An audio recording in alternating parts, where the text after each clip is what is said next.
Hi, so in this video I'm going to go over game 3 from Prep Test 73. The first video is just going to be the setup and then I'll do the questions. Alright, so during the 17th century, three families, the Trents, the Williamses, and the Yandles, so T, W, and Y are families, owned the 5 buildings that constituted the center of their village. The forge, the granary, the inn, the mill, and the stable. So we have 3 families and they together own these 5 buildings. So each of the families owned at least one of the buildings, and I'm going to follow the pattern that we see in question 14. So for the first question of the game, you can see in the answer choices that they just have the families listed and then they're adding the buildings to the families. So if each family owns at least one of the buildings, I'm going to add a solid line for each of them. So that's my indication I have to fill that line. But we are going to have at least one of the families own more than that because each of the buildings is owned by exactly one of the families. So in total, we've got 5 split up among these 3.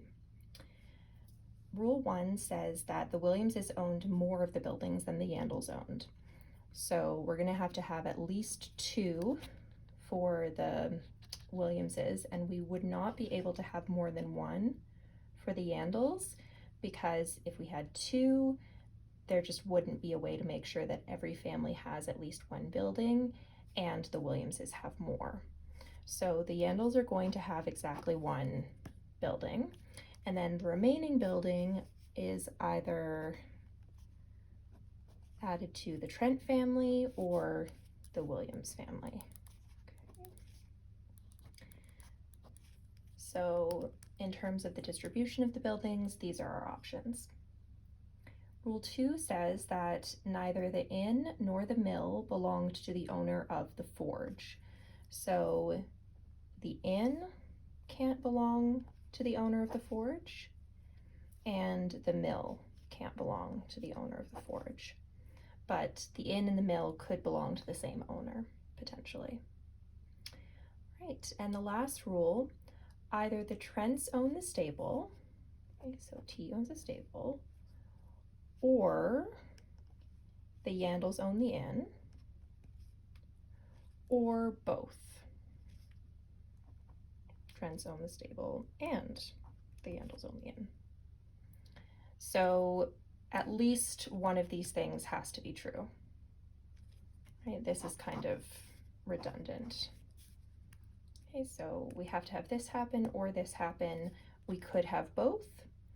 So the way that you could express this as a conditional statement would be if the Trents don't own the stable, then the Yandles have to own the inn. And if the Yandles don't own the inn, then the Trents have to own the stable. Okay, so this is what we would do with an or statement. Okay, so it's still possible that both of these things are true, then that wouldn't trigger the rule.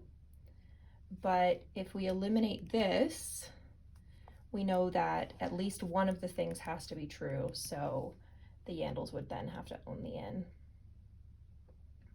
Okay, so hopefully that helps. I think it's probably good to attempt the questions again after you've got this set up. If you feel like you set it up the same way that I did and you had a strong understanding of the rules and the distribution options, yeah, then, I mean, definitely going to the specific questions that you struggled with makes sense.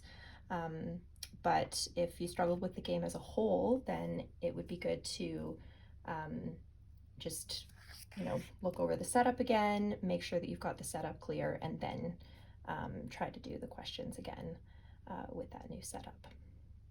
Right. Good luck, and I will make the question video now.